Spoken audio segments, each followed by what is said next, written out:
I'm Robert Wright. I'm a visiting professor of science and religion here at Union Theological Seminary. And first I want to thank everyone at Union for having me here this year, and in particular thank Serene Jones, the president of Union, who first suggested that I would feel at home here, which I do. Union is a place that really welcomes unorthodox intellectual and spiritual inquiry, and I think my presence here is testament to that, and I think I'm not the only person here whose presence is testament to that. I also want to thank the John Templeton Foundation for making it possible to have this the series of conversations that's being launched tonight with my dialogue with Steve Pinker. I think you have brochures that list the second and third in the series of conversations. There's a fourth that we did not nail down in time to be printed, but it looks like Francis Fukuyama will be here on December 8th. We'll be talking about the direction of history, whether we're headed for the singularity or the apocalypse or what. But above all, I want to thank Steve Pinker for coming here. I'm sure many of you are already suitably impressed by Steve's body of work, but just in case you're not, I would say that if you plotted all of America's public intellectuals on a graph with two coordinates, and one was sheer quantity of output, and the other was quality of output, involving, analytical acuity, cogency of argument, clarity of expression, I think you really could argue that Steve would be out there feeling lonely, separated from the from the mass of humankind. Steve looks like he doesn't agree. He's being suitably modest. Although I would say that kind of graphing exercise is the kind of thing you would do, right? Maybe. Indeed. And if you added a third dimension to that graph, representing versatility, I think he would be even further out there, because in addition to writing the kinds of books you'd expect a professor of psychology at Harvard to write, books on the human mind, like How the Mind Works, The Language Instinct, Blank Slate. He's ventured into other areas, certainly including a book about human history called The Better Angels of Our Nature, which we'll be spending some time on tonight. And most recently, I think, a book on how to write well called The Sense of Style, unless you published even another book. So that's the most recent. Okay, good. This series of conversations is called Contentions, and that really means two things. First of all, we're going to contend with big ideas, cosmic questions, meaning of life questions. It also suggests that there will be a certain amount of intellectual contention in most of these conversations, that there will be some kind of divergence of viewpoint, contrasting perspectives. In a way, that's a challenge tonight because Steve and I agree on a lot. We were both writing in support of evolutionary psychology a couple of decades ago, before it had much in the way of mainstream acceptance. We've both argued that history has a kind of moral direction, and I think we both have basically naturalistic outlooks. There is a difference between us, though, that I'm hoping can provide some tension. Steve identifies as an atheist, and I am not an atheist. What I am is kind of hard to characterize. It's a kind of long, complicated story that I doubt anybody came here to hear, so we will skip that, except to say that I'm inclined to look for larger meaning in things and to say things like, well, don't you think it looks like there's some larger purpose unfolding through the workings of nature? And Steve is more inclined to say, no, I don't. I don't think so. So, to the extent that there is intellectual tension tonight, it may consist of me trying to push Steve in certain spiritual directions he doesn't want to go in. Although alternatively, he could have a conversion experience right here before our eyes, and certainly be a good place for it.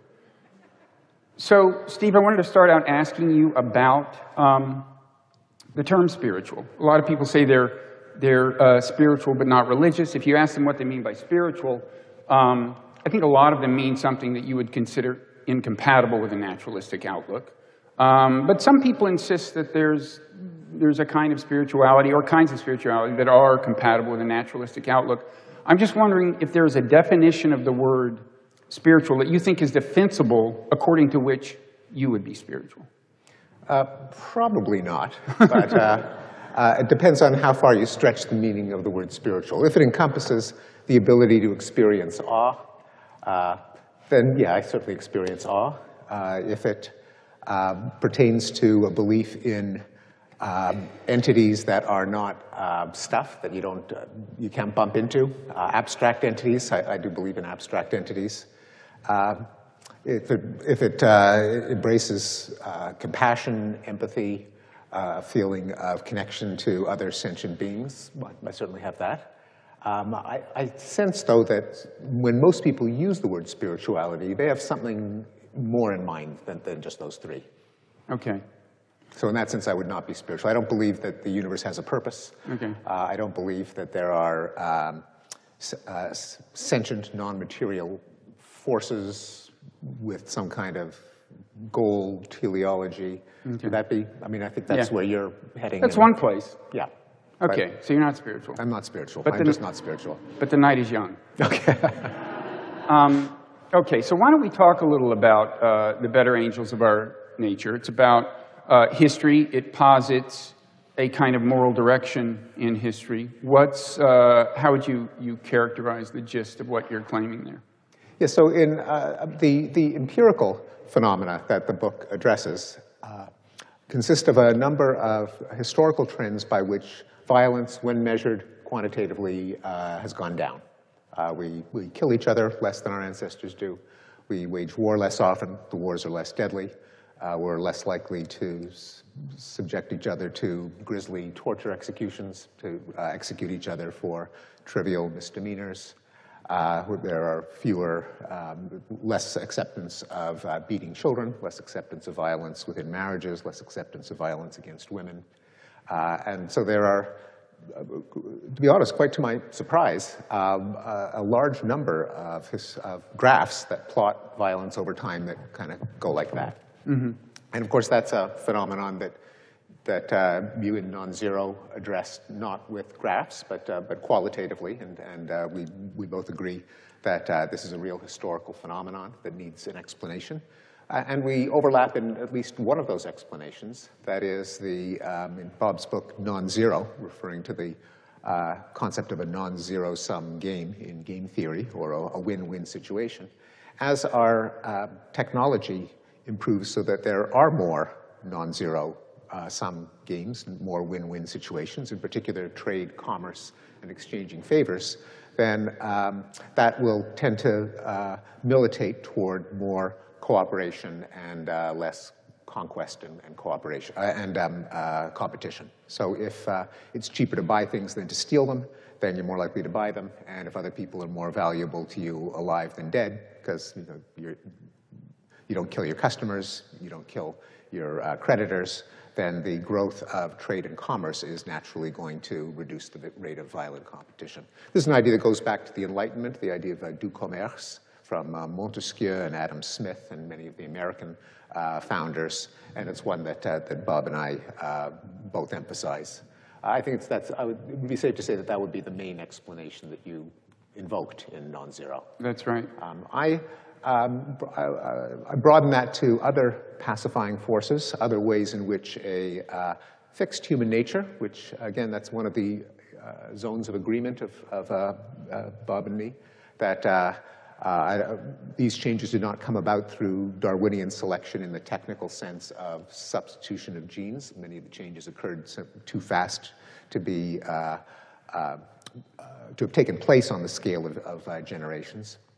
But it must have been changes in norms and institutions that changed our behavior, which aspect of human nature got the upper hand. So I think the expansion of trade and commerce is one. I think the expansion of effective government is another. I think Hobbes got it more or less right when he argued that a leviathan, a government with a monopoly on the legitimate use of force, can reduce rates of violence compared to anarchy. I think with Peter Singer, probably someone with whom you've also had dialogues, that there's been an expansion of empathy from the default setting that human nature gives us, which is basically to feel the pain of our relatives, our friends, and cute little fuzzy baby animals, that we've expanded it to embrace larger and larger polities. Singer argued that this was propelled purely by reason, by the fact that if you argue that there is something special about me, my family, my tribe, my clan, my race, you're going to lose the argument because it's a crummy argument. Rationally, you can't defend it, and I think that there's something to that. In addition, there may be more emotional forces that have pulled our circle of empathy outward. The rise of journalism, of realistic fiction, of travel that allow us to rub shoulders with other people who are not like us, to project ourselves into their lives by actual interaction or by vicarious interaction through fiction. And so it becomes harder to dehumanize or demonize other people who you know are human. And finally, I think that there's been we've just gotten smarter. And just as we have chipped away at other problems that bedevil our species, like disease and hunger, by developing scientific workarounds, we figure out ways of reducing violence. A criminal justice system that is aimed at reducing rates of crime, a system of international diplomacy and intergovernmental organizations, United Nations, peacekeeping forces. And so with a bunch of technical fixes, once our ancestors decided that violence was a problem that ought to be solved, they applied their ingenuity to it, and every now and again they succeeded, and we've accumulated some of the fruits of their ingenuity. Okay. So there's a lot there, and you mentioned Peter Singer's argument, which he puts forth in this book, The Expanding Circle, about this fact that I think is really worth dwelling on because it's kind of amazing. I mean, as I think he put it in the book, in 500 BC, members of one Greek city-state considered members of another Greek city-state subhuman. But then a few centuries later, they decided all Greeks were human. It was the Persians who weren't human, and so on, until today, in places like this, I think we would all say that everyone is deserving of respect, regardless of race, creed, or color, deserving of basic human rights. It is real progress, and it's one of the things that is involved in the reduction of violence. I think, in a way, it almost gives short shrift to your argument in your book to focus too much on the decline of violence per se, because there's been a real shift of sensibility and an expansion of the moral circle. And of course, someone who was looking for reasons to see purpose unfolding through some process would see moral improvement as, Exhibit A is one thing they would point to, if you were so inclined to do that, if you're the type of person who did that. Of course, at the same time, I mean, you're not saying things have improved along all dimensions. You're not saying there's not exploitation, injustice, and so on. But there has been that expansion of the moral circle. Now, I'm wondering how stubborn you consider the impetus behind it. You mentioned that it's not genetic evolution that's driving it. It's the same human nature that existed 2,500 years ago that exists now. It's partly technological. Technology allows us to enter into these interdependent relationships with people at great distances. And you mentioned reading and writing. That's a technology. It's a writing technology that allowed people to kind of put themselves in the minds of people in different cultures and so on, and start imagining what it's like. Empathy technologies. Empathy technologies, and you note that there are two senses of the word empathy, right? At least two, and I think that's an important distinction between feeling people's pain and just understanding what it's like to be them in a kind of more cognitive sense, right? Perspective taking. Yes, and those are distinct. I mean, and they're often confused. Just to give an example that I hope will make the distinction clear. If you're taking care of a small child and a dog barks and the child is just howling in terror, your response is not necessarily to howl in terror with the child, to feel the same panic the child is feeling, but to comfort the child. So you don't literally have to feel someone's pain in order to have sympathetic concern. That is, to try to take steps to improve their welfare. So that would be the two main senses of empathy, and there are others. Right. And I think sheer kind of cognitive empathy, perspective taking, is underrated as a virtue. I mean, it helps people successfully work out deals. Just understanding where the other person's coming from, cognitive empathy in the sense of knowing what someone else is thinking, could also be used to manipulate them, and for the cunning, silver-tongued psychopath, and so on. Right. So there has to be an alignment. The sense of empathy that we care about is that you make the other person's welfare one of your goals. And one of the ways of doing that is to get into their heads and feeling the pain that they're feeling. But it's not the only one. And in fact, they can often be at cross purposes. Right. Okay, so it's not genetic evolution that's driving this. On the other hand, the trend rests on the foundation of human nature, and there's specific parts of human nature, and you've just mentioned a couple that drive the process. What are some others? So there's the fact that there's elasticity in our capacity for empathy.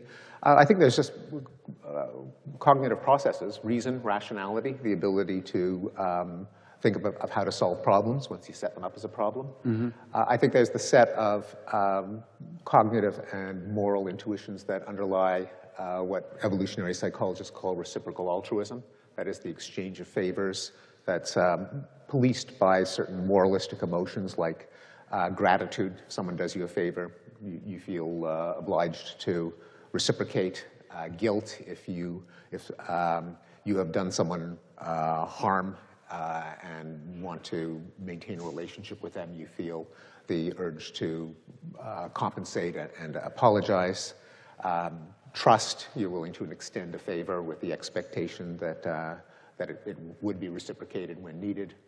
Anger, if you feel you're cheated. So that suite of emotions can bind us in mutually beneficial relationships of favor exchange, which can be broadened, again, with the help of technology. Right, and the suite of emotions, or at least subjective states or dynamics that accompany this thing called reciprocal altruism include, or thought to include by evolutionary psychologists, a sense of justice in some sense, right? A sense of justice or fairness. And also, yeah. Well, I want to emphasize, I'm not saying that means we are all just, but the sense that good deeds should be rewarded and bad deeds should be punished, and that is a good. That intuition seems to be built into us by evolution.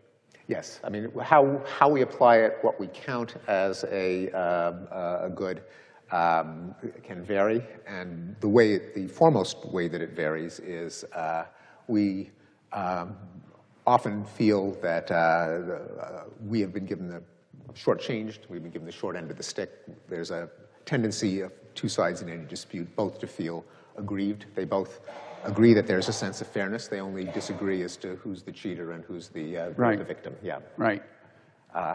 Also, there's a phenomenon that I don't think psychologists have studied enough, and that is the sense of norms, things that you just don't do, that extend from the trivial.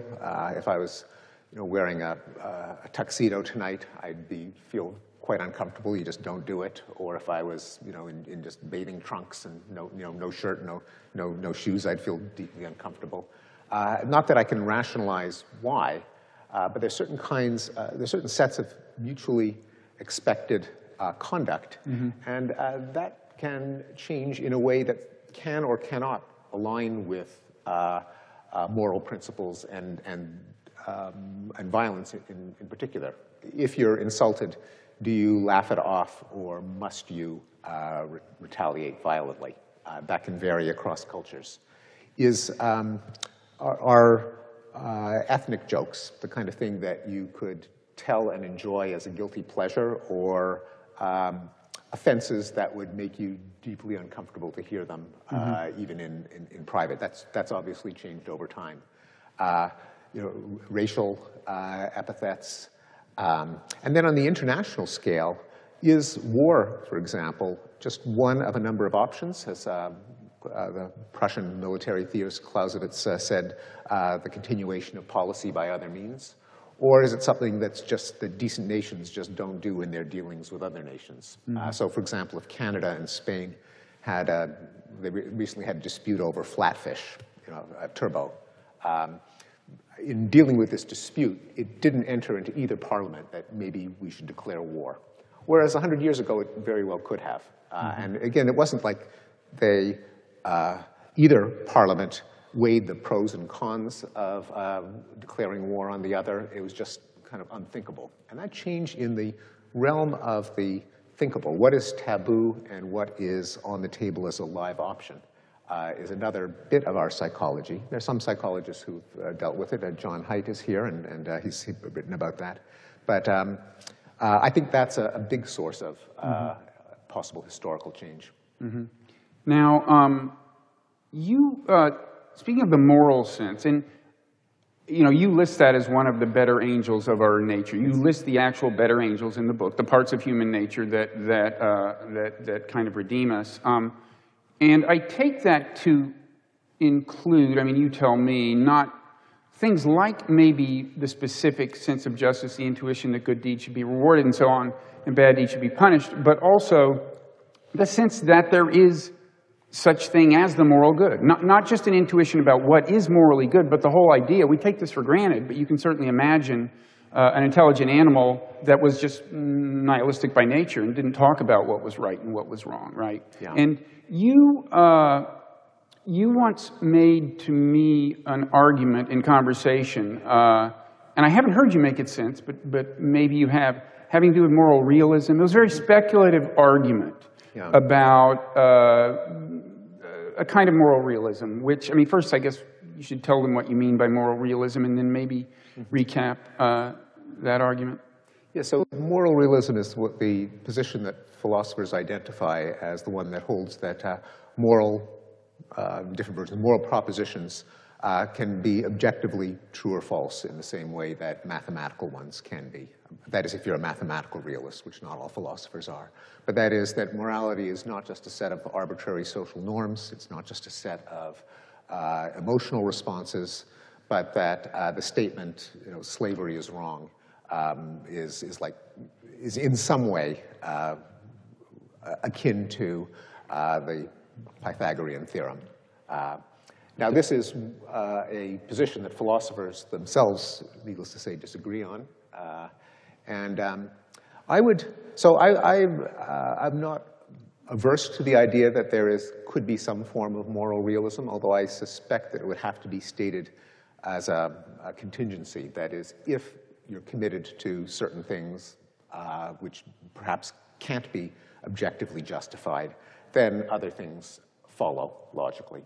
And I think Singer's argument in The Expanding Circle, that you simply can't maintain that I deserve consideration because I'm me and you're not, that there's something that falls apart with that rationally. So to the extent that I value my own well-being, and it's kind of hard to imagine how I wouldn't if I was a rational agent and wanted to survive for the next 10 seconds so I could complete my sentence. If I am dealing with you as another rational agent, which means that the very fact that we're having this conversation means that there has to be some common ground in terms of each of us exchanging ideas with the other, then there's no basis for me saying that my interests are to be valued over yours if I want you to take me seriously. And that's how the argument might go. So, and that itself, none of that hinges on evolutionary history, other than perhaps just the will to persist, to not go out of existence.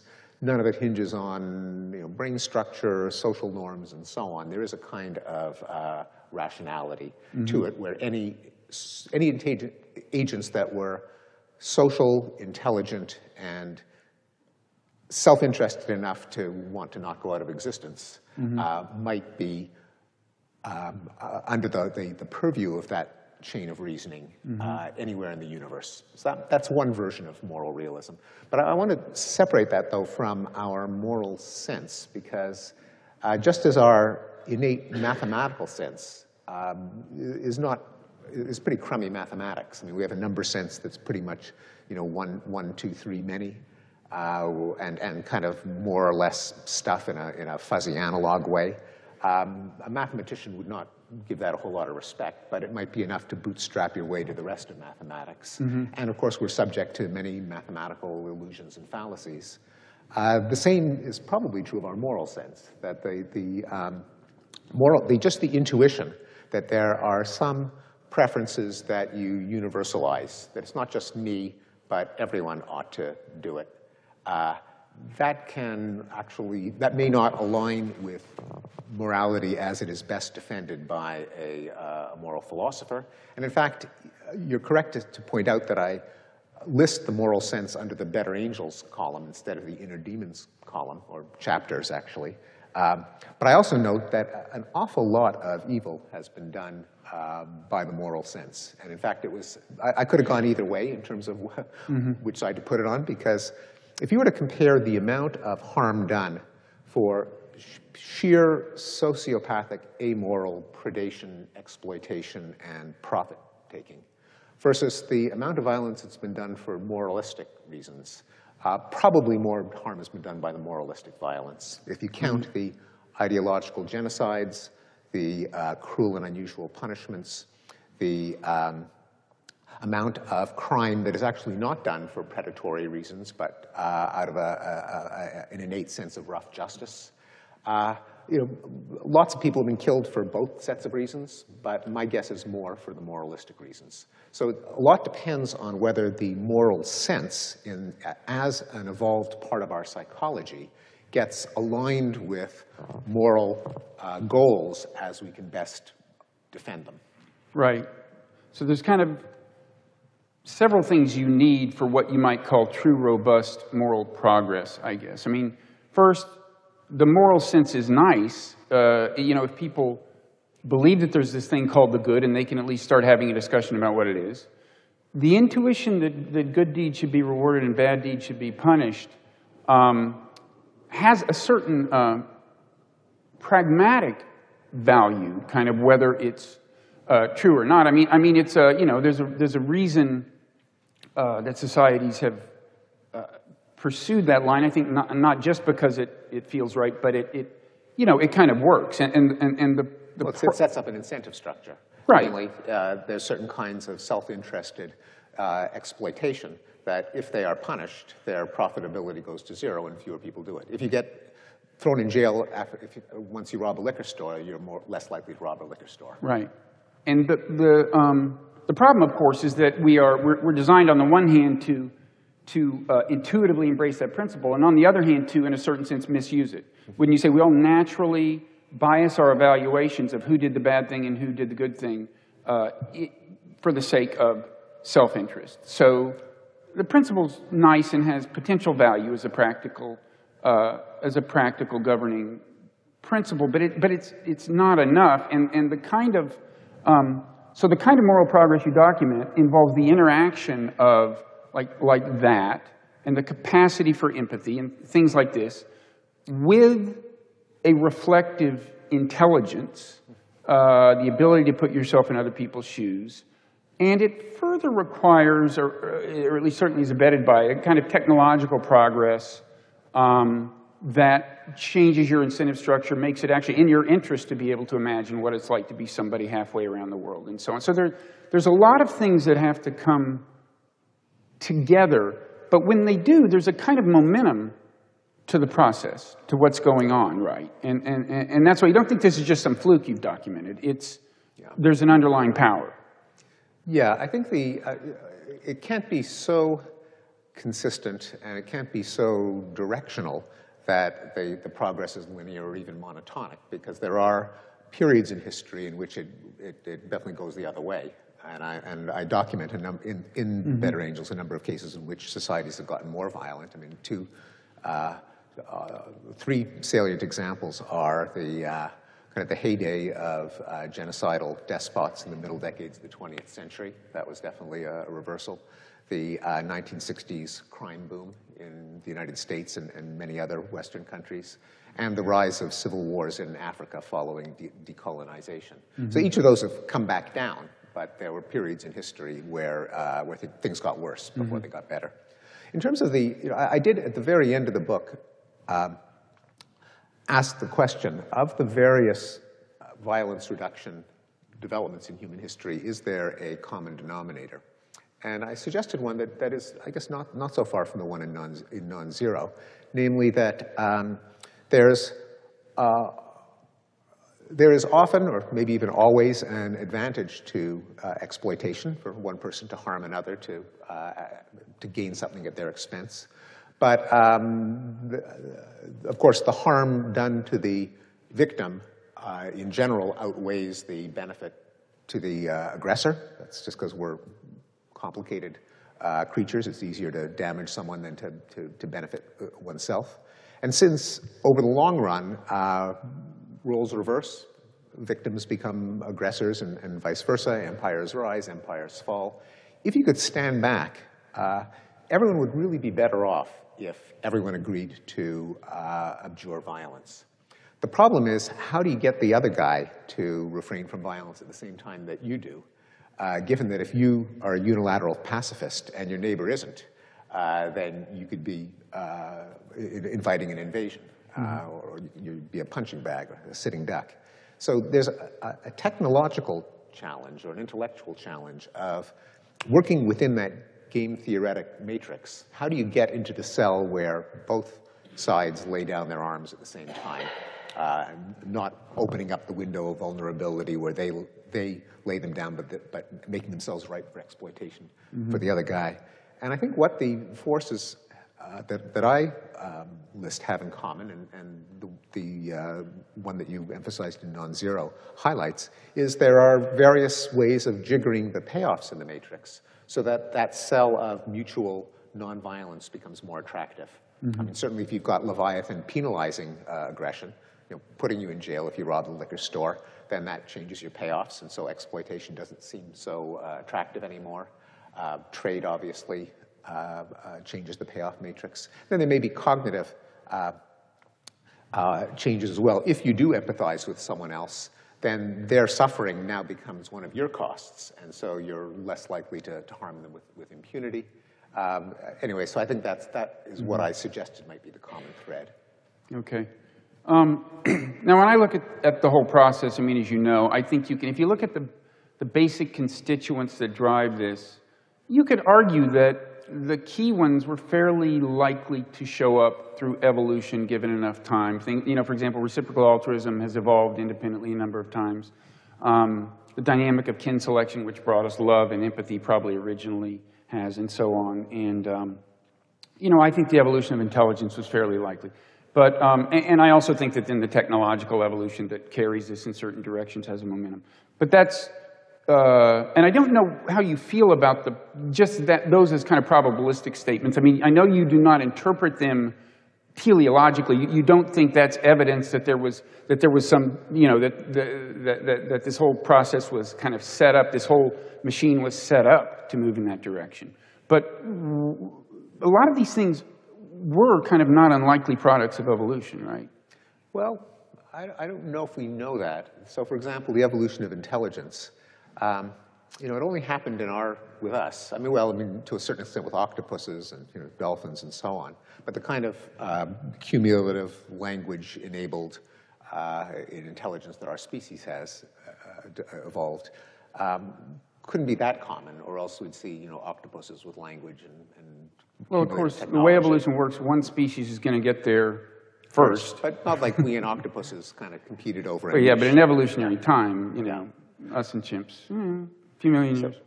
Anyway. So, I mean, the way I think of it is that that niche, what I've called the cognitive niche, a term that I borrowed from John Tooby and Leda Cosmides, always existed in the sense that if there's a complex ecosystem, it's always one way to make a living is to outsmart all the other organisms. However, given that we're embodied, that doesn't come for free. Brain tissue is expensive, or whatever computational device would evolve. You have to be able to translate your brilliant insights into action, and so having hands or arms, in the case of an octopus, might actually make the costs of evolving intelligence pay off. And it may be a fairly narrow envelope of evolutionary precursors that ever make advanced intelligence worth evolving, in the sense of the benefits outweighing the costs. The costs being things like brain tissue, vulnerability to brain damage, slowness in responding, and so on. So I think intergalactically, probably intelligence evolved. numerous times. But I don't know, I think we don't know how easy it is to get into that part of the space in which increases in intelligence pay off. Yeah, well, I think a key phrase is given enough time. So I know you don't see that kind of purpose or meaning in the process, but you did write in The Better Angels, what could be more fundamental to our sense of meaning and purpose than a conception of whether the strivings of the human race over long stretches of time have left us better or worse off. So in what sense do you mean that? What kind of purpose and what kind of meaning? Oh, that is human purpose and meaning, not kind of cosmic purpose and meaning. Namely, we suffer, we prosper, we're bound into social networks where we care about other people's prospering and suffering. And given that we have the goal of making ourselves and other people better off, what will accomplish that goal? So in particular, are the institutions and norms and technologies and values that have accompanied modernity taken us in the right direction? Or should we just tear everything down and start over again? And this is really goes back to the kind of romantic versus Enlightenment conceptions of history. Namely, was there some blessed state from which we have fallen? Did civilization make us worse off? That's kind of the Rousseauan view, and therefore, if we want to improve our lot, we should tear stuff down and get back to nature. Or did we start off in some rather unpleasant set of circumstances, and our institutions like government and commerce and science have been workarounds and that have made us better off? Mm-hmm. So that's what I had in mind. Okay. So one thing that some people mean by spirituality, or at least an idea that you see in a lot of spiritual traditions, is that we are fundamentally deluded, and spiritual practice and spiritual discipline consists of becoming less so and seeing the world more clearly. This is probably most explicit in Buddhism, where the goal is enlightenment, and the idea is that we are deluded. And so I'm interested in the question of how deluded we are by nature, how clearly we do and don't see the world. Now, I mean, first of all, I guess you'd agree that, strictly speaking, natural selection doesn't care about the truth or clarity of vision in the first instance. In other words, if delusion will help you get your genes spread, then delusion there will be built into human nature. Now, that's a principle, but that doesn't by itself tell us, how often delusion has been built in and in what circumstances. So what's your view on that? Yeah, so I mean, that's that very much aligns with the project of the Enlightenment, namely, in a natural state, we're not particularly enlightened. We're subject to illusions and fallacies and biases, and that's kind of one of the central messages of cognitive psychology of the last 50 years or so. But that our institutions like science and education and philosophy and arenas of free speech allow us to purge our illusions and fallacies and biases, to acquire knowledge, to deliberate more rationally, and that is a good thing. So I hadn't thought to really, I don't think of that as Buddhist, but I know very little about Buddhism, but if it is, maybe I'm a Buddhist, and I never realized it. Maybe I've been speaking prose all my life, and maybe I've been a Buddhist without realizing it. Mm-hmm. But certainly that idea that we started out fairly ignorant, that evolution clearly gave, in giving us this outsized brain, clearly we have some tools that allow us to figure out how things work. Mm-hmm. Left to their own devices, they leave us with all kinds of superstitions and nonsense, and primitive forms of thinking. But with literacy, with accumulation of cultural wisdom, we're gradually overcoming them. Mm-hmm. Well, let's figure out whether you are a Buddhist. Let me press this a little further. I mean, it seems to me that one of the most important delusions are kind of in the moral realm, you might say. Mm-hmm. And the most fundamental is that we are designed by natural selection to consider ourselves special, very special, and maybe our offspring very special, and our siblings pretty special, and so on, and our friends intermittently special, and so on. But you know, we can't all be right? I mean, it can't be the case that all of us are more important than everyone else, and yet we all kind of act as if that's the case, you know, on a day-to-day basis in little ways. Like if you're just holding up your hand to get a cab and you see somebody holding up their hand, then you hold yours up a little higher, like as if in some sense it's more important for you to get it than, you know, and for all you know, the other person's a doctor rushing to the hospital to save a life or something. It seems to me that that bias infiltrates our perception and cognition in really subtle ways. Does that... Oh, absolutely. Yeah. And in fact, I think one of the, you know, I mentioned that one of the central messages of cognitive psychology is that we're subject to fallacies and error. One of the main messages of social psychology is that we're subject to self-serving biases, that we do tend to overweight our own interests, overweight our own rectitude, our own competence. And so Enlightenment would consist of, and in fact, this actually goes back to the Enlightenment. It's social psychology, starting from the 1950s, demonstrated these self-serving biases in the lab, but it was very much a topic of debate among the great Enlightenment philosophers of Adam Smith and Hume and many others. And, you know, I think this, it gets in the way of something you championed, which is cognitive empathy.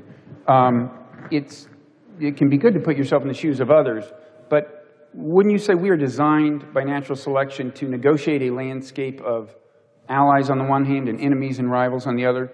And we assess each of them in very different ways, and our ability to actually understand what's motivating them and put ourselves in their shoes differs depending on whether we put them in the friend or enemy category, and that fosters tribalism and so on, right? Yes. In fact,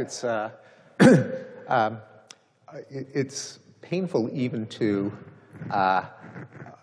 temporarily put yourself in the shoes of an enemy, even if only to figure out what makes them tick. So, you know, if I were to say to you, well, you know, try to see it from Hitler's point of view.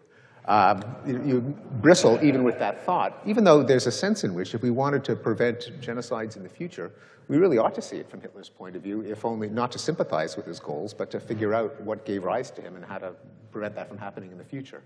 But, you know, as you know, Vito Corleone once said, never hate your enemies, it clouds your judgment. Right, right. And, I mean, there are really subtle dynamics, like apparently, you know, in assessing whether someone does something because of the kind of person they are or because of circumstantial factors, the tendency is, with friends and allies, when they do something good, you say, yeah, that's them. That's essence of them expressing itself. When they do something bad, you say, no, it's just they didn't get their nap or something.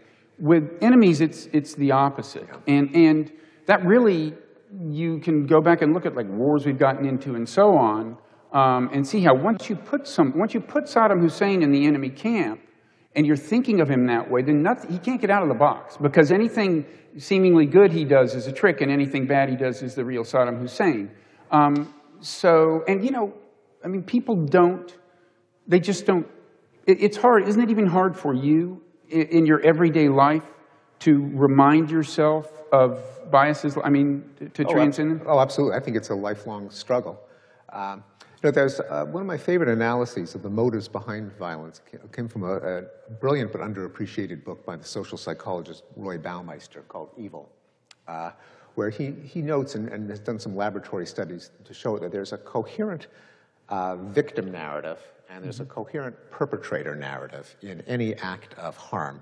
And both of them differ from a narrative of a neutral observer. That the perpetrator narrative is always, it was the circumstances, I did what anyone would do in that position, the harm was minor, and it's time to get over it, let's move on, let bygones be bygones. The victim narrative is, I was minding my own business, and then a psychopath harmed me for the sheer pleasure of watching me suffer. The harm is permanent, and we must never forget it. History, never forget. And he showed this by a simple means of simply having people recite a story from memory, taking the viewpoint of the perpetrator or the victim, and just counting up the distortions relative to a neutral set of instructions for people who didn't empathize with either party. And you can see that played out in history, where both the cultivation of memory, as opposed to the desire to move on, the attribution of the act to circumstances as opposed to inborn character, the motive of sheer malevolence as opposed to some more instrumental motive. All of them differ between the perpetrator and the narrative and the victim. But even more interestingly, he noted that the viewpoint of the scientist or the analyst in general is very similar to the viewpoint of the perpetrator. Namely, you take a causal stance. What in the prior circumstances led to that? You try to understand how A caused B. The moralist has the same stance as the victim. Namely, this is incomprehensible. This is, it's almost an insult to try to comprehend it, because then you'd be subscribing to the fallacy that to understand all is to forgive all. To ask what led the perpetrator to do it is a way of excusing the perpetrator. And so scientists, and this is a kind of an occupational hazard of being a social psychologist or a moral psychologist, is that it will always look as if you're excusing the victim, the perpetrator, I mean. And that intuition is, to me, an interesting one itself. The common intuition that to explain is to excuse. I think that could use more exploration, because I suspect that is pretty deep-seated in us for particular reasons. But it's a great impediment to honest discourse about what's going on in the world. You can't, you can barely ask yourself why somebody joined ISIS without being accused of being an ISIS lover. Likewise, if you try to, many scholars, historians who've tried to explain the Holocaust have been criticized by the moral philosophers who want to sacralize the Holocaust by saying that even the attempt to understand it is a disrespect to the victims, and that this ought to be kept a cosmic mystery, that there is evil in the universe, and to try to explain it in terms of antecedent conditions is somehow lessening the enormity. Mm-hmm. Okay, so now back to my campaign to turn you into a Buddhist, or to see if you are one. So I think you're agreeing that we categorize people and judge people in subtle ways without even realizing it, and that influences our evaluation of them. I think in Buddhism, implicit in Buddhist philosophy is the idea that one thing, the way that works is our affect, our feelings, and our cognition are much more closely intertwined than you might think. It used to be in psychology, there's cognition, there's affect. That was kind of the way it was presented. In Buddhism, the idea is that really our perception of everything almost is suffused with affect, with feelings, and that is a way of judging it. Inanimate things, and of course the function of feelings to an evolutionary biologist is in a sense to judge things that are good for the organism feels good about, and so on. So I think a certain amount of the discipline in some meditation traditions is to liberate yourself from the judgments that are so finely ingrained in your perceptions of things, certainly including people. So I take it you would consider that a laudable goal? Yes, I guess the reason that I'm unlikely to call myself a Buddhist is not just because it would, a nice Jewish boy from Montreal, it would be. Well, as you know, there are Bujus. There are Bujus, yes. There are. No few. But I guess I'm resistant to identifying these ideas with a particular religion or ideology. Just that if they can be defended as valuable things to do, then that's all justification you need. And to say, well, it belongs to this tribe, this religion, this ideology is kind of gratuitous. Either it's defensible or it isn't. And if it's defensible, there are reasons, and the reasons should be sufficient in themselves. Yeah, so the problem is calling it Buddhist, not the idea itself. Yes. Okay. I mean, that is, I mean, I think whether it's Buddhist or so not. So if I call it Buddhist philosophy rather than Buddhist religion, it's okay. It's like calling something Kantian. Yeah. And could be true or not true. Yeah. But I mean, I tend to resist signing up to schools of philosophy for the same reason. Just because they're probably right about some things and not about others, and you really have to, you know, pick and choose what's defensible and not buy the whole system. Okay. I'm going to persist along this line for one more minute. It's just that, you know, I think you agree that we're all under the impression that we are more special than the average person. We can't all be right. The best guess is that everyone's equally important, right? I mean, that would be your moral philosophy, I assume. So when someone has well, in Buddhist it's called in Buddhism it's called the not-self experience. There are comparable experiences in other contemplative traditions, kind of a breakdown of the walls of the self, a sense that you are almost your identity is almost continuous with other people's. Maybe it's not that dramatic, but in any sense, an implication is that they are as important as you, and you for that moment at least care as much about their suffering as your own. That would be a movement toward moral truth. Yes, you nodded. Yeah. We're done. Okay. I got you to nod. I mean, except to the extent that there also are responsibilities to the self, simply because there are more things that you can do that affect your own welfare than that can affect anyone else's welfare, with the possible exception of dependent children. You're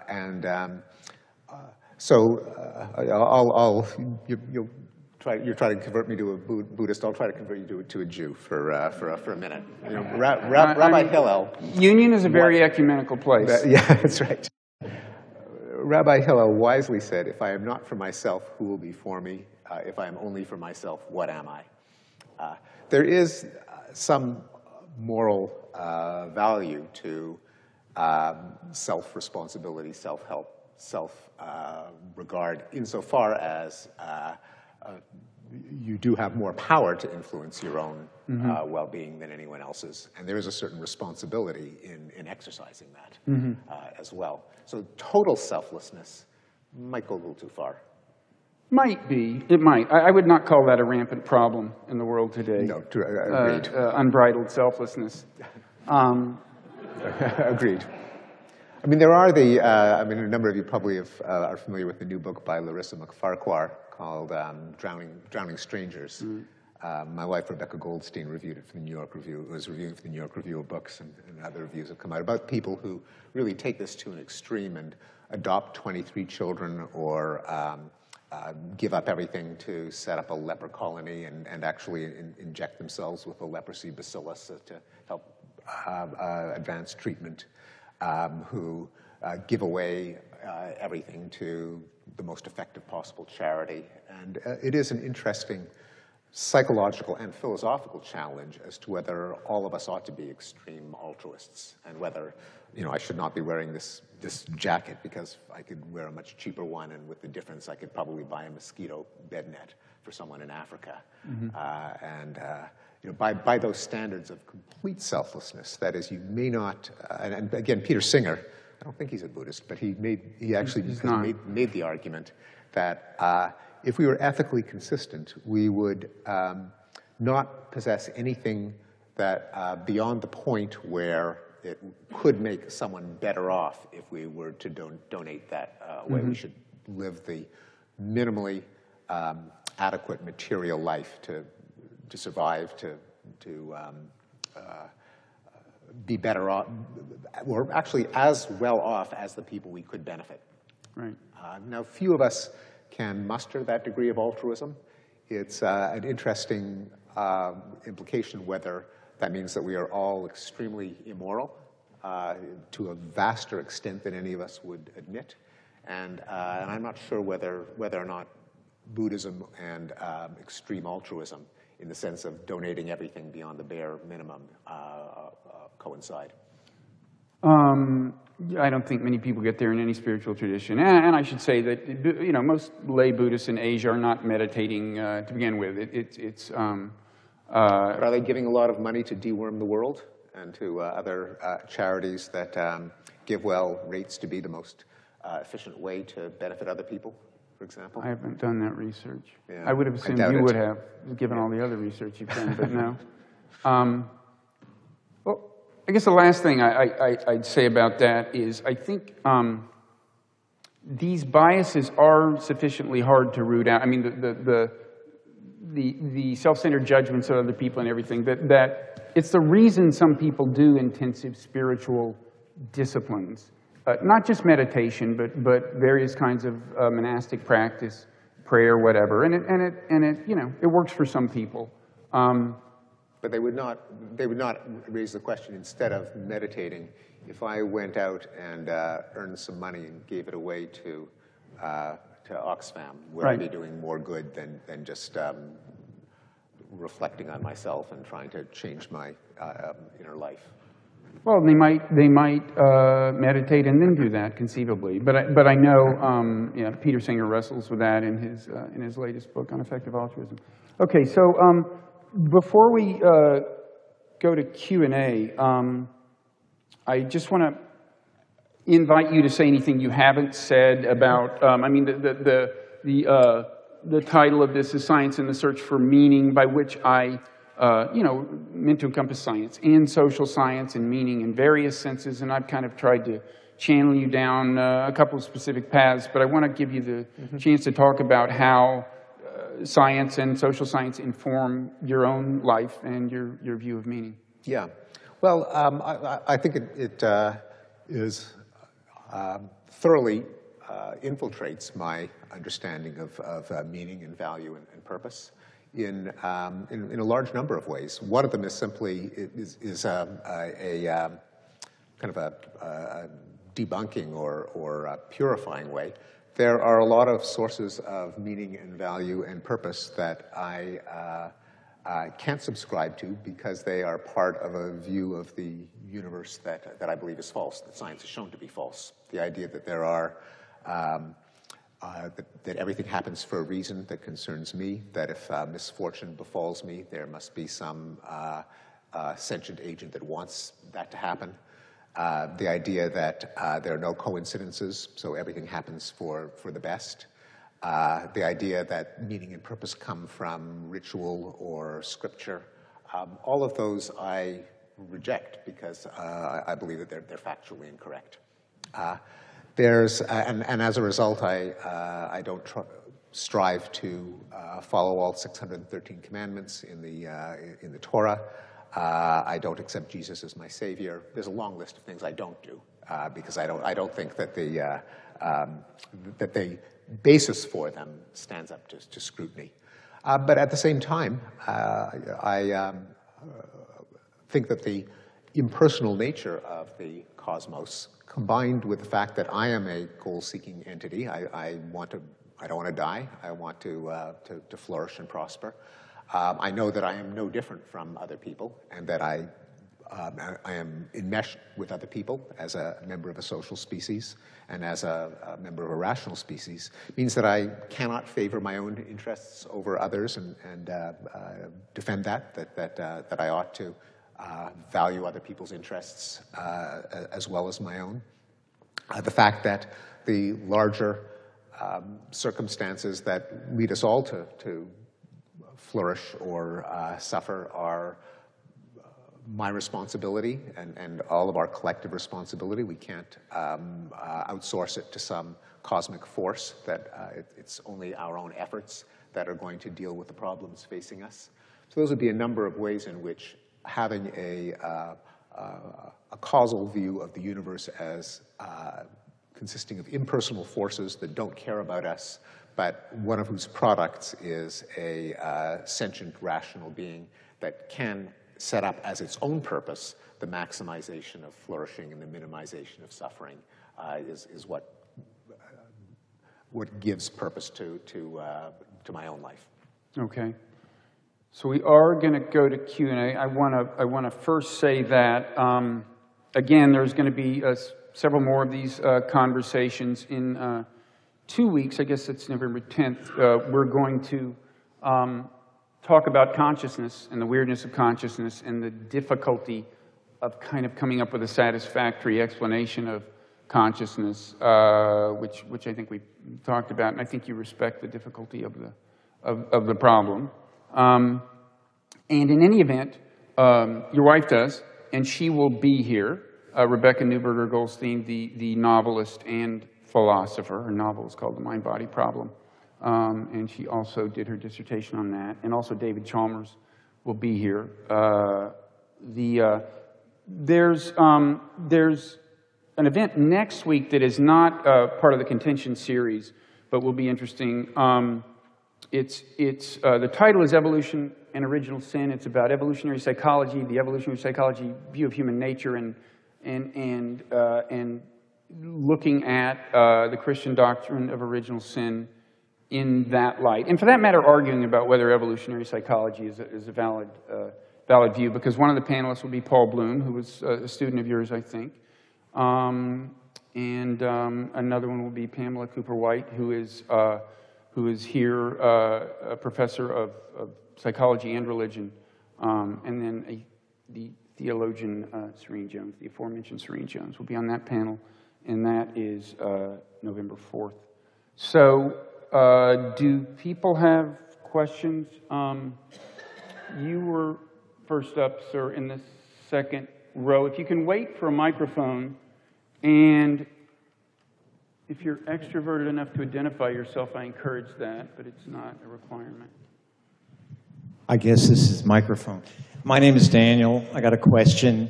You both mentioned equality, equal worth. I happen to be a Christian, and so I believe in these concepts very dearly. What I can't figure out is how a materialist can believe in equality.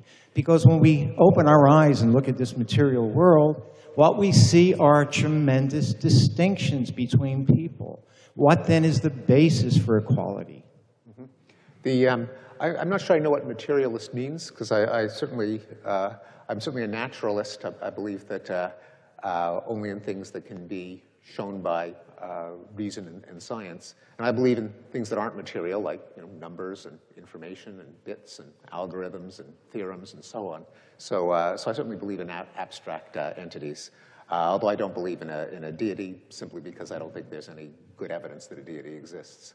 And why should we respect equality? Because the differences that are so salient to us and that you point out are irrelevant to how we ought to treat each other. Namely, we all have the capacity to suffer and to flourish. And that gives us the basis for respecting the rights of other sentient entities. The fact that our skin color is different or our genitalia are different or is irrelevant to our capacity to suffer and flourish. If I may just follow up once, we all have very different capacities to suffer. And in fact, it would be very hard to prove that we all have the same capacities to suffer. Would that make me more valuable because I have this greater capacity, or I have a greater creativity or a greater intelligence? If a smarter person doesn't suffer any more or less, so the intelligence is irrelevant to that. Likewise, creativity. Can you prove that, though? What? Can you prove that certain people, we all suffer the same amount? Okay, I think we should... Pretty close, yeah, because we all have pretty similar nervous systems. And this is something, although you don't have to look at the nervous system directly to make that observation. Even Shylock said, "Hath not a Jew eyes?" That entire speech that humanized Shylock consisted of a set of observations of our common capacity to suffer and to flourish. So that was just Shakespeare's folk psychology. And is understanding evolution actually of value here in the sense that once you understand that your instinctive valuing of yourself over others and your kin and so on is a legacy of a process that values genetic proliferation above all and is presumably in that sense morally arbitrary? I mean, does that actually assist you in becoming more egalitarian in your concerns? Yes, absolutely. That is, knowing where the intuitions come from that would value myself or my tribe, I can set it as a problem to be solved, to try to downplay it, to try to minimize it, knowing that it's an irrational legacy of a process that doesn't have any moral worth. By the way, the other part of the argument for equality is that once you're engaged in any kind of conversation, rational discourse with someone, once you're trying to persuade them of anything, you are automatically treating them as an equal by dint of providing them with reasons that they will accept according to their own lights, which are the same as your lights. So those are the two bases for equality. Where is the microphone at the moment? I'm going to attain a certain efficiency of. So why don't we pass it to him? Oh yeah, I love your. I'm Charles Kennedy, by the way. I loved your idea about decreasing violence and stuff, which I think is true for the most part. But I have noticed that today the weapons manufacturing industry, the arms industry, which is global in its scope and exerts tremendous power and pressure on politicians everywhere across the globe. How is that an exception to this trend of decreasing violence? Because there are companies that literally just are constantly beating the drums of war. And is that some sort of exception? Is that a countervailing force to this trend of decreasing violence because they're more organized, they have better ways of seducing politicians and riling up demagoguery and stuff? And is there a way that we can wrestle with the weapons industry and the saber rattlers in a way to defeat them ultimately? And are there examples of that happening throughout history? Some people would say the European Union did a very good job of that. I don't know how they accomplished that. How do we deal with the weapons industry? Yeah. I don't think there is it's an old idea. It isn't a recent idea that the merchants of death, the masters of war, the munitions manufacturers actually cause wars. They certainly can contribute. That is, it's with all of especially the light arms and small arms that circulate so easily. It's very easy to start up a terrorist or a guerrilla group or an insurgency. But since there are more and more weapons, but there's been fewer and fewer wars, it can't just be that as many weapons as there are that cause people, that there are that many wars. So it's really a question of how they're used. And so the relationship is complicated. They certainly don't help, but the existence of weapons itself does not cause war as a consequence. People can disarm, and conversely, when you feel the need to defend yourself or attack someone else, often the weapons materialize, as in the massive ramp-up of the munitions industry in the United States during World War II. World War II was probably won because Detroit very quickly converted from making cars to making tanks and planes. And it wasn't that those tanks were sitting around before the war, but they were a response to the war. You should probably sample from all sides. Right there.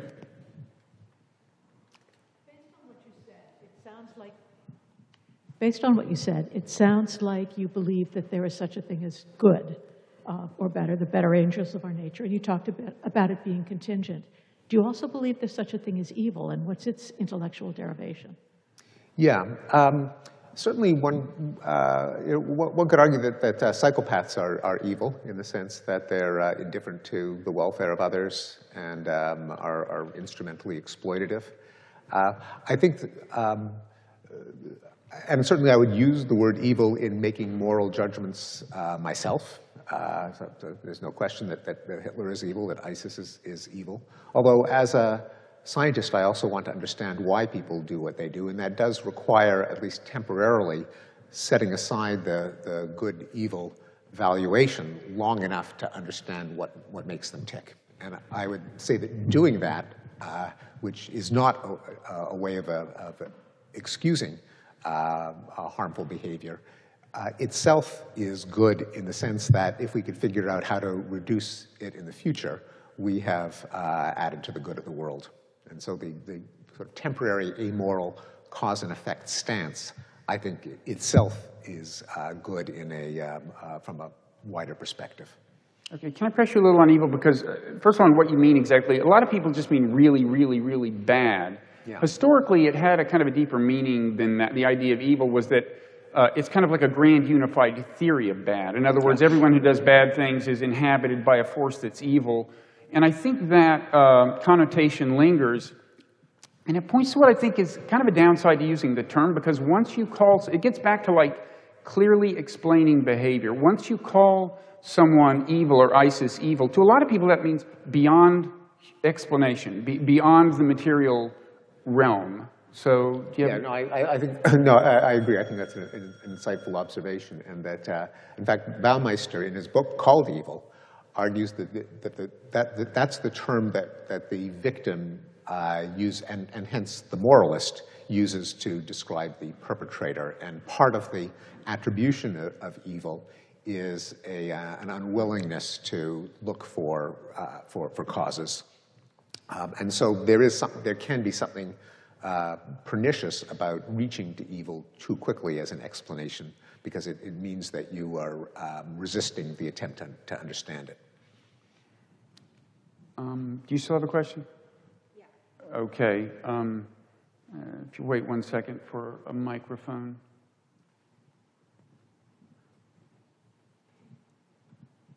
So when you were discussing the factors that led to this decrease in violence, I noticed that you didn't actually explicitly state that capitalism was one of the factors, and I'm just wondering... That reduce violence or that Yes. increase violence? That No, reduce that violence. reduce violence, Yeah. I'm sorry. Mm-hmm. I said Yeah. increase.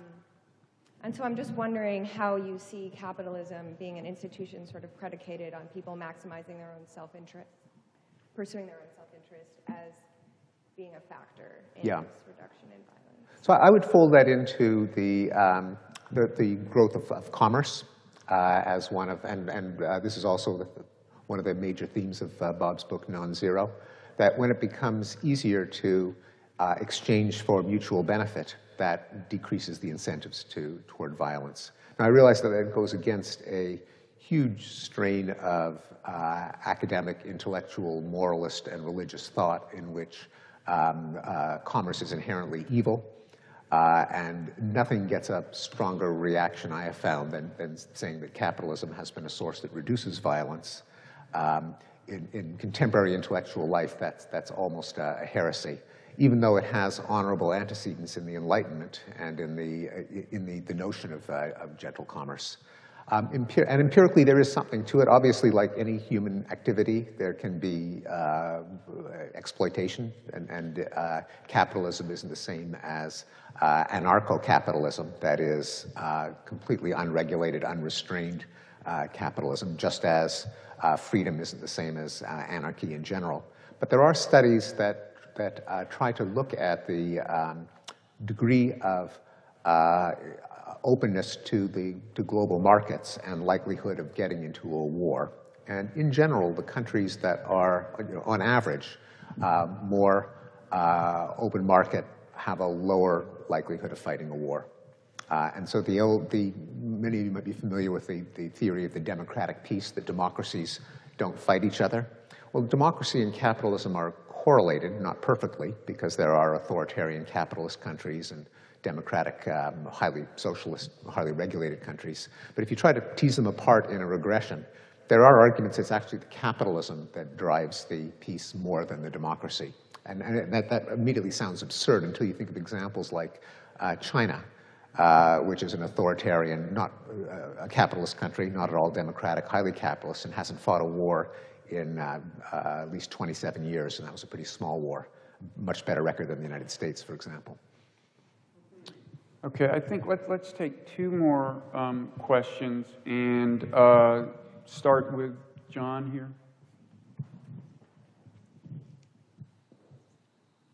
And who else has a question? Maybe we can just ask them consecutively. Okay, all the way back there then. I think this gentleman had his hand up right from the beginning. Okay, then why don't we do three and just ask them all as pithily as possible, and then I'll let you respond to all of them collectively, okay? So how do we take account of the limits of what we take to be rationality? And how do we assess accurately our capacities for rationality, given that not just evolutionary bias or inherent organic self-interest, but the ways in which our conceptions of what counts as rational are funded by a variety of narrative, ways of imagining the world, mythological conceptions, and of course, yes, self-interest. So, who could argue against being reflective and intelligent? This is a kind of a self-defeating process, but it seems to me that what we need to account for are the ways in which our capacity to rise to capacities for self-reflectivity can be deeply limited and conditioned by factors that we are mostly unaware of most of the time. Right. Psychological, evolutionary, et cetera. And so what we mean by spirituality, I think, are precisely the deep disciplines that make it possible for us to do the work of arriving at the capacity for intelligence. And of course, intelligence at the moment is technological, is bringing us to the point of near self-extinction. Yeah, no, I don't think that's right. But the thing about rationality is that it can always, it's recursive. That is, it can take itself as an object. And when we identify flaws or shortcomings in a particular system of rationality, we can then step outside that system, reflect back on it, identify what the problems are, and develop workarounds for it. So that the thing about reason is that it is inherently self-improving. That is, it can always reflect back on itself and identify problems in our understanding of reason at any given time. I don't think spirituality helps at all to the extent that spirituality, or some aspect of spirituality, cannot itself be defended by reason. Right, but if one thing spirituality does is clarify your thinking, so to speak, and strip away the biases we've talked about, that would be a kind of a defense of the spiritual discipline, right? When it does that, if it's not itself justified by reason, I think most people would probably not use the word spiritual in that case. Now, to the extent that something that you'd want to call spiritual can be defended by reason, it seems to me that the spiritual label is kind of gratuitous. Well, it's kind of a pragmatic defense. Yeah, I mean, if we can defend a particular spiritual, mindset, practice, attitude, emotion by reason, then yes, we ought to use it because we can defend it by reason. And if not, then not. But isn't it a reasonable defense of it to say it allows them to see more clearly, just the way glasses allow you to see more clearly? That's a defense of glasses. If this allows you to see more clearly and behave more decently toward other people, that's a kind of defense of the discipline. A reasonable, a rational defense of the discipline in a pragmatic sense. Yes, to the extent that I mean, I think that the entire referent to the term spirituality would include a lot of stuff that makes us more ethnocentric, more oh, sure, lots of things have been done under the label, yeah. Yeah, so that's why I'm not sure that spirituality adds anything to defensible practices. Okay, so then there, and then the final question will be here. Hi, Dr. Pinker. My name is Brian Cateman. I'm president of the Reducitarian Foundation. Which foundation? The Reducitarian Foundation. Reducitarian? Yeah. Yes. I'm wondering if you could talk a little bit about whether our increased understanding of the sentience of animals and their ability to feel pain has led and is going to lead for moral progress for them, and how we can square that with the fact that 60 billion factory-farmed animals are suffering every year. Yes, no, I think that I think it's not a coincidence that the author of The Expanding Circle, Peter Singer, is also the author of Animal Liberation. Namely, that if you follow this logic, then one ought to attach moral worth to the suffering and flourishing of animals as sentient beings. And that for those of you who haven't heard the term, Reducitarian is the movement that doesn't strive to reduce meat consumption to zero, a goal that many people find impossible to attain, but simply to consume less meat. I mean, if you go from 5 hamburgers a week to 1 hamburger a week, that saves as many cows as if you go from 1 hamburger a week to 0 hamburgers a week. And so there's a sense in which reducitarian may actually be the more morally defensible movement than the extreme abnegation of all sorts of meat that vegetarianism calls for.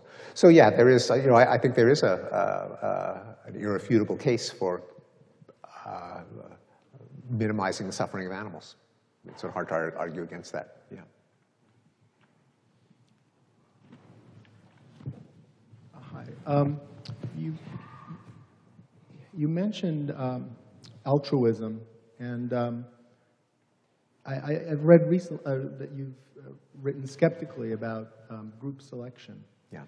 And there seems to be a sort of a resurgence among evolutionary psychologists now, such that altruistic groups outperform selfish groups. And I was wondering if any of your thinking has evolved since this resurgence of the group selectionist perspective. Yeah, I don't think that that group selection is a particularly useful concept, and I have an article called "The False Allure of Group Selection." It actually originated in an exchange between me and John Haidt, and John is more sympathetic to the concept than I am. So yeah, I don't think it's necessary to explain altruism as we actually find it in humans, and I think that one of the factual premises is highly dubious, namely that groups that dominate other groups or obliterate them are altruistic. They may just be more ruthless. So you tend not to see the groups that have had spectacular military success at conquest. Those aren't the groups that tend to be nice to their kids, nice to little old ladies. They tend to be the ones that have slaves and caste systems and ruthless military training and indoctrination. So I think it's that factual premise that group against group competition is fostered by within group altruism that I think is most dubious. Okay, well, thank you. Well, I personally could continue this for some time, but I'm sure some of you want to get home for the World Series, if for no other reason. There are more important things than the meaning of life, after all. So I just want to say that, even if Steve didn't deserve our gratitude for the aforementioned body of work, he deserves it for enduring Amtrak at its worst and enduring my apparently fruitless endeavor to induce a conversion experience here tonight. So thank you, Steve.